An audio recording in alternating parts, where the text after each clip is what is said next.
আসসালামু আলাইকুম আরহামাতুল্লাহি ওয়াবারাকাতুহু। গোসলের পদ্ধতি প্রত্যেক মুসলমানকেই জানা দরকার। তো আমরা যখন গোসল করব, সম্ভব হলে উত্তর অথবা দক্ষিণ দিকে মুখ করে নির্জন জায়গায় এবং একটু উঁচু স্থানে বসে গোসল করব।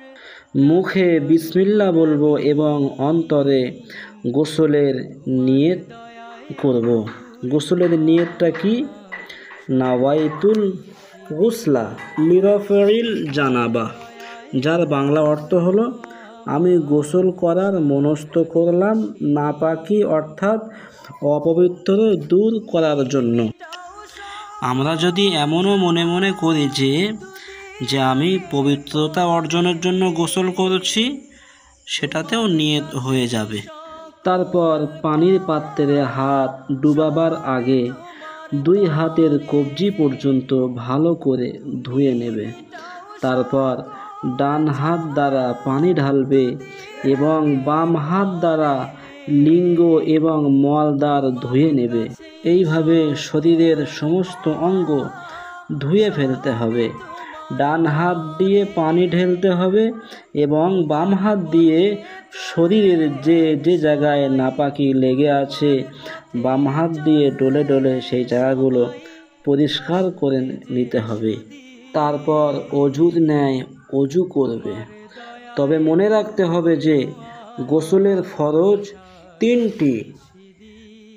1. গড়গড়া সহ কুলি করা। 2.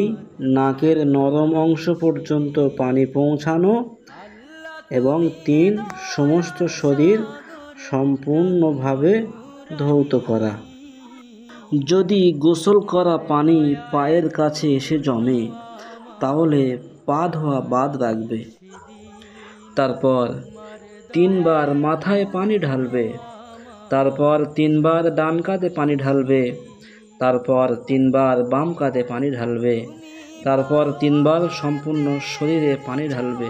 অতঃপর ভিজা কাপড় পাল্টে কাপড় পরে স্থান ত্যাগ করার সময় যদি পা না ধুয়ে থাকে তাহলে পা ধুয়ে ফেলবে।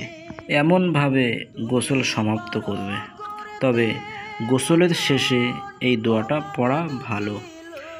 আলহামদুলিল্লাহিল্লাযী জাআলা মিনাল মাই তাহুরাও ওয়াল ইসলামা নূরাও ওয়া কাঈদাও ওয়া দালিলা। অর্থাৎ সমস্ত প্রশংসা সেই মহান আল্লাহর জন্য যিনি আমাকে পানি দ্বারা পবিত্র করলেন। আলহামদুলিল্লাহ। ওয়া আখির দাওয়ানা আনিল হামদুলিল্লাহি রাব্বিল আলামিন। আসসালামু আলাইকুম ওয়া রাহমাতুল্লাহি ওয়া বারাকাতুহু।